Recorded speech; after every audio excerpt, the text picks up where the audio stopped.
Good morning student. DElEd first year के पर्यावरण अध्ययन शिक्षण के अंतर्गत आज हम देखने वाले हैं पाठ्यक्रम की अवधारणा क्या है। क्योंकि इतिहास पर्यावरण अध्ययन के हमने विषय वस्तु तक कल अध्ययन किया था कि कौन सी विषय वस्तु उसके अंतर्गत सम्मिलित है, तो उसी के आधार पर पाठ्यक्रम का निर्माण किया जाता है। तो सबसे पहले समझना ये है कि पाठ्यक्रम किसे कहा जाता है। तो पाठ्यक्रम किसे कहते हैं, इसको समझने के लिए हम एक परिभाषा का सहारा लेंगे, वह कनिंघम की परिभाषा।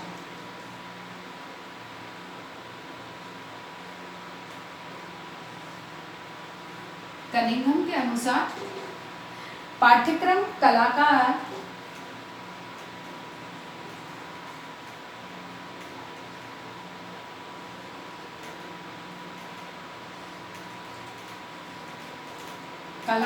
कौन है? वह शिक्षक। पाठ्यक्रम कलाकार के हाथ में एक साधन है। कलाकार के हाथ में एक साधन है जिससे वह अपने पदार्थ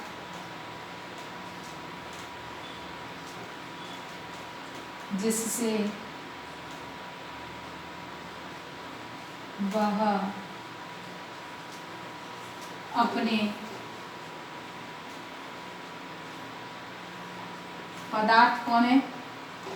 शिक्षार्थी या छात्र।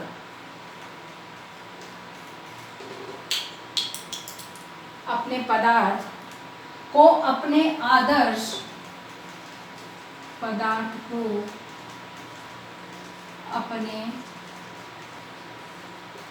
आदर्श यानी कि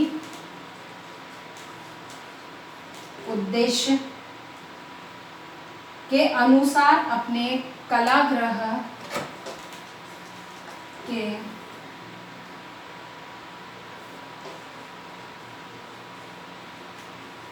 अनुसार अपने कलाग्रह यानी कि विद्यालय में चित्रित कर सके।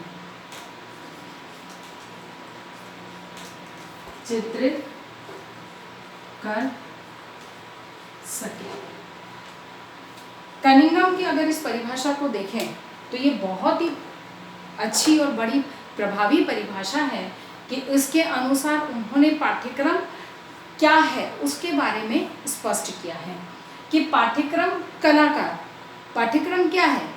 पाठ्यक्रम एक कलाकार कौन है? एक शिक्षक के हाथ में एक साधन है, यानी कि एक शिक्षक के लिए वह साधन है जिस साधन का उपयोग करके अपने पदार्थ यानी कि अपने छात्र यानी कि जो पाठ्यक्रम है उसका उपयोग करके एक शिक्षक अपने छात्र को उसके उद्देश्य और अपने आदर्श यानी कि उद्देश्य, जिन उद्देश्यों को लेकर शिक्षा दी जा रही है उस उद्देश्य के अनुसार विद्यालय में उसे तैयार करे। यानी कि पाठ्यक्रम अगर इस परिभाषा को सरल शब्दों में समझे तो उसके अनुसार पाठ्यक्रम एक शिक्षक के लिए वह साधन है जो विद्यालय के अंदर छात्रों को उनके उद्देश्यों के अनुसार तैयार करता है और उसे एक सुनागरिक निर्माण करने या एक शिक्षा प्रदान करने का साधन है।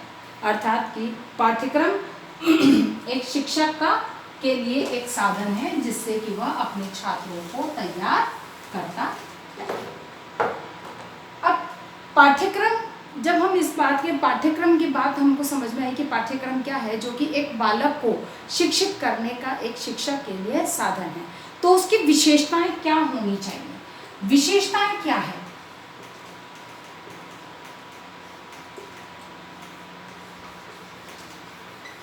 क्योंकि पाठ्यक्रम की जब बात कर रहे हैं एक बहुत महत्वपूर्ण साधन है एक शिक्षक के लिए, तो फिर इसकी विशेषताओं का भी हमें पता होना अनिवार्य। तो पाठ्यक्रम क्या होता है?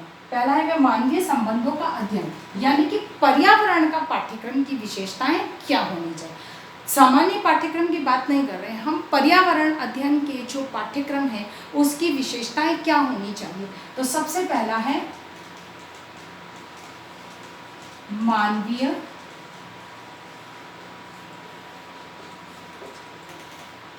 मानवीय संबंधों का अध्ययन।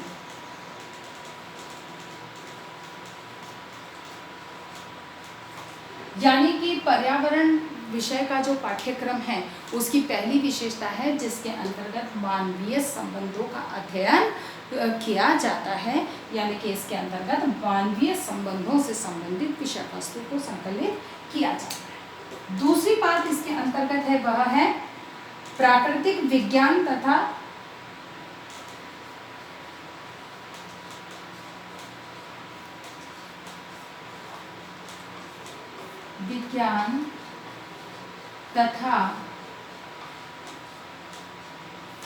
ललित कलाओं का व्यवहारिक अध्ययन।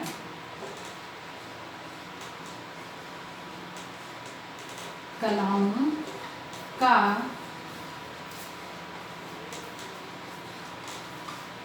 व्यवहारिक अध्ययन, ठीक है। इसके अंतर्गत प्राकृतिक विज्ञान जो प्रकृति से संबंधित है उसका, तथा ललित कलाओं का जो एक व्यवहारिक ज्ञान जिसको कि बालक व्यवहार में उपयोग में ला सकता है, उससे संबंधित ज्ञान पाठ्यक्रम के अंतर्गत सम्मिलित किया जाता है या उसकी विशेषता है। अगली विशेषता है नई घटनाओं का अध्ययन। नई घटनाओं का अध्ययन, यानी कि नई नई घटनाएं जो घटित होती हैं उन घटनाओं को समझना और उनके बारे में सही जानकारी बालक तक पहुंचाने का काम पर्यावरण अध्ययन का है।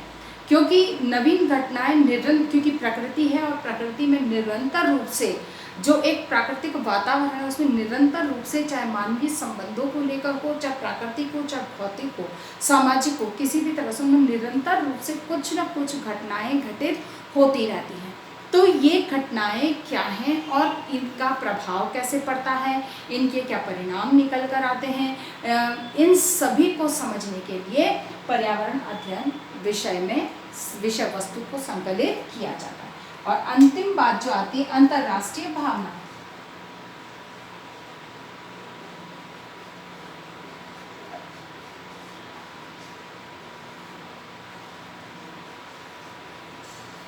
अंतर्राष्ट्रीय भावना के विकास में भी पर्यावरण अध्ययन एक का जो पाठ्यक्रम है वह सहयोग करता है या इसकी विशेषता है, क्योंकि इसके अंतर्गत जो भी बात की जाती है वो केवल स्थानीय स्तर तक ध्यान में रखकर नहीं की जाती है, बल्कि उसको राष्ट्रीय और अंतर्राष्ट्रीय स्तर तक की समस्त घटनाओं को उसमें सम्मिलित किया जाता है, जिससे कि एक दूसरे के वातावरण, परिस्थिति, मूल्य, नैतिकता आदि को जानने समझने का अवसर मिलता है, जिससे कि एक दूसरे के प्रति सद्भावना, प्रेम और सहयोग की भावना का विकास होता है। इसीलिए इस का हमारे यहाँ एक कहावत है कि वसुधैव कुटुंबकम।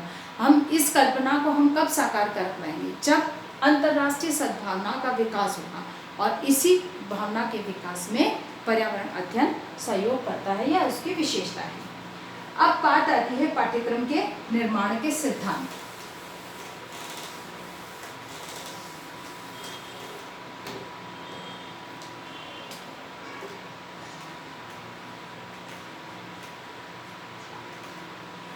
पाठ्यक्रम निर्माण सिद्धांत।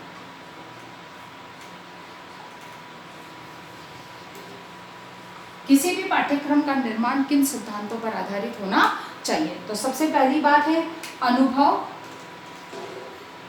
की संपूर्णता।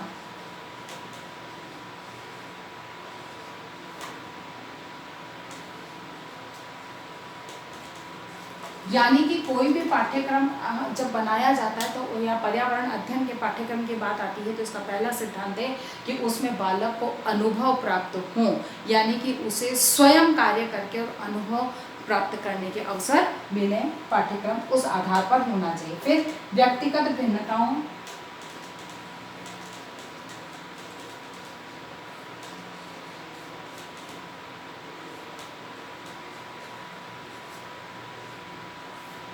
व्यक्तिगत भिन्नताओं व आवश्यकताओं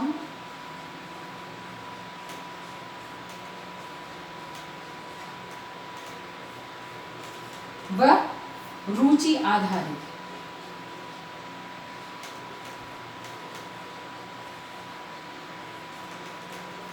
पाठ्यक्रम का निर्माण करते समय अगला सिद्धांत है वह है बालक की अपनी रुचि, योग्यता और क्षमताओं को ध्यान में रखकर और उसका निर्माण किया जाना चाहिए। अगर बालक को केंद्र में नहीं रखा जाएगा तो वो पाठ्यक्रम अनुपयोगी होगा, क्योंकि वह बालक के स्तर के अनुकूल नहीं होगा, बालक की रुचि के अनुकूल नहीं होगा।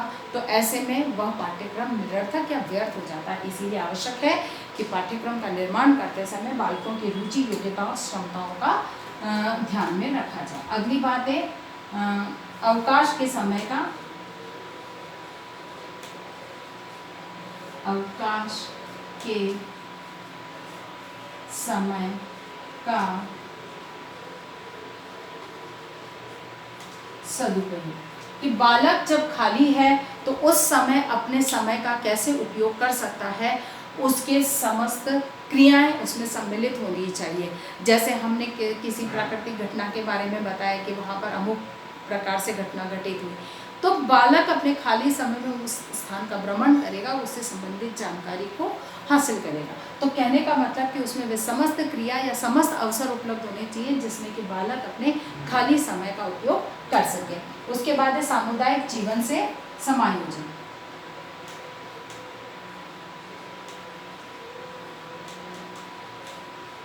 सामुदायिक जीवन से समायोजन, क्योंकि बालक सामाजिक प्राणी है, समाज से अलग होकर नहीं रह सकता, इसीलिए आवश्यक है कि वह उसके साथ अब समाज के साथ में किस तरह से समायोजन उसे करना है, समायोजन करने का प्रशिक्षण मिल सके, इस आधार पर या इस सिद्धांत पर पाठ्यक्रम का निर्माण होना चाहिए। फिर अन्य विषयों से सहसंबंध, अन्य विषयों से सह संबंध, यानी कि अन्य विषयों के साथ सह संबंधित करके पाठ्यक्रम का निर्माण होना चाहिए। यानी कि पाठ्यक्रम का अगला सिद्धांत है कि वह ज्ञान की अखंडता के सिद्धांत को ध्यान में रखते हुए कोरिलेशन के सिद्धांत का पालन करें। अगली बात आती है अवधि का ध्यान।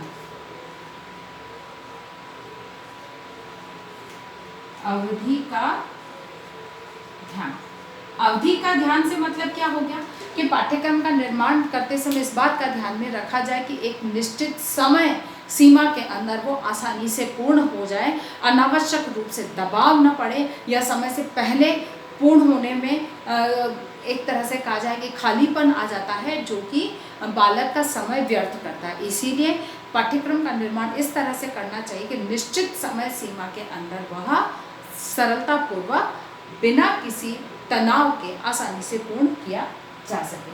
फिर बाद में आयु व योग्यता, आयु व योग्यता,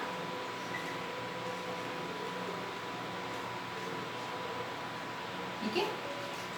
अगला जो इसका सिद्धांत है वह एक बालक की आयु और उसकी योग्यता के अनुसार उसका निर्माण होना चाहिए। जैसे कि 13 साल का बालक है, यानी कि ये कहा जाए कि 7वीं 8वीं का बालक है, वो उसको अगर हम 9वीं 10वीं के योग्य विषय वस्तु अगर सौंपते हैं तो बालक के लिए समझना मुश्किल हो जाएगा। इसीलिए उसकी आयु योग्यता को ध्यान में रखकर पाठ्यक्रम का निर्माण किया जाना चाहिए। अगली बात है प्रगति में सहायक।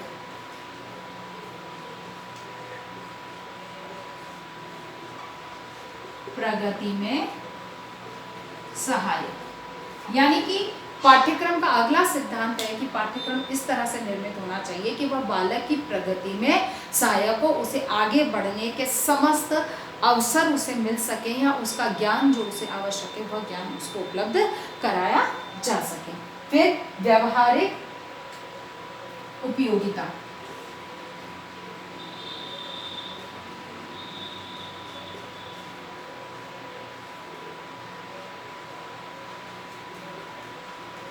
व्यवहारिक उपयोगिता यानी कि एक बालक के व्यवहारिक उपयोग में ला सके। पाठ्यक्रम इस तरह से निर्मित किया जाए कि वो केवल एक सैद्धांतिक या बौद्धिक विकास तक न रहे, बल्कि बालक अपने व्यवहारिक जीवन में उसका सफलतापूर्वक और सरलतापूर्वक उपयोग कर सके। इस तरह का पाठ्यक्रम निर्मित होना चाहिए। फिर बातें हैं सामाजिक आवश्यकता।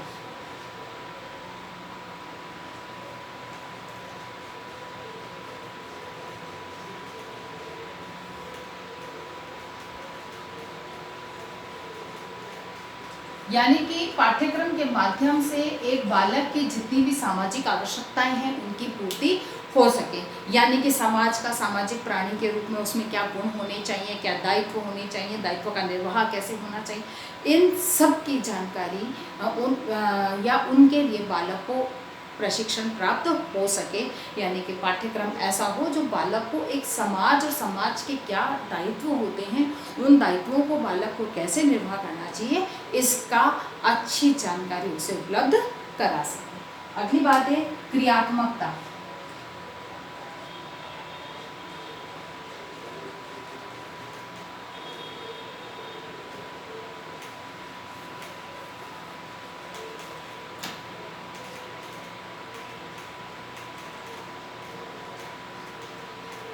यानी कि इसमें कार्य करने के या प्रायोगिक कार्य उसमें होने चाहिए, क्योंकि अनुभव की जहाँ तक बात आती है तो जब तक बालक किसी प्रयोग को नहीं करेगा, कार्य नहीं करेगा, तब तक उसे अनुभव प्राप्त नहीं होंगे। इसीलिए और एक रुचिकर विषय को बनाए रखने के लिए ज्ञान के सिद्धांत या मनोवैज्ञानिक सिद्धांतों को ध्यान में रखते हुए बालक को कुछ कार्य करने के अवसर हों, इस तरह के पाठ्यक्रम का निर्माण होना चाहिए। फिर मनोवैज्ञानिक व तार्किक क्रम।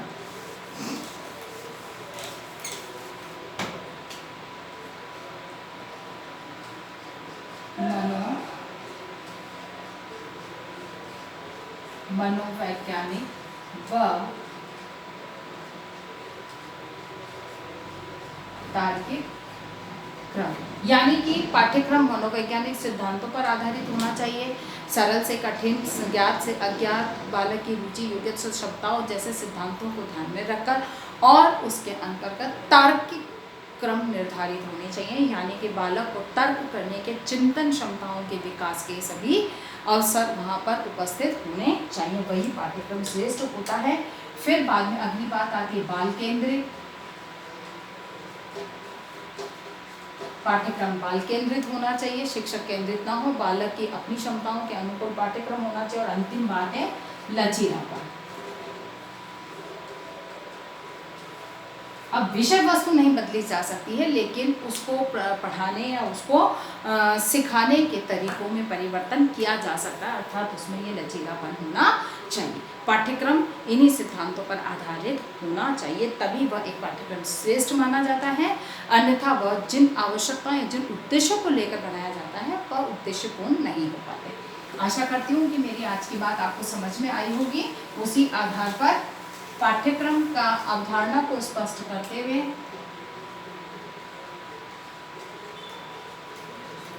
पाठ्यक्रम की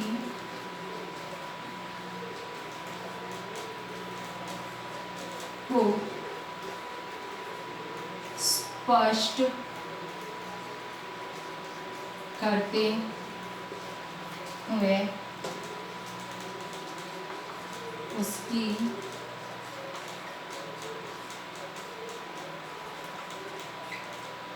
विशेषताओं व सिद्धांत को समझाइए। ठीक है, इसके साथ ही अपनी बात को समाप्त करने से पहले कोविड-19 की महामारी के दौर में अपने आप को सुरक्षित रखें। बहुत अधिक आवश्यकता होने पर घर से बाहर निकलें। घर से बाहर निकल रहे हैं तो 3 बातों का ध्यान रखें। मुंह पर मास्क लगाएं, सोशल डिस्टेंसिंग का पालन करें और अपने हाथों को सैनिटाइज करते रहें। स्वस्थ रहें, सुरक्षित रहें। धन्यवाद।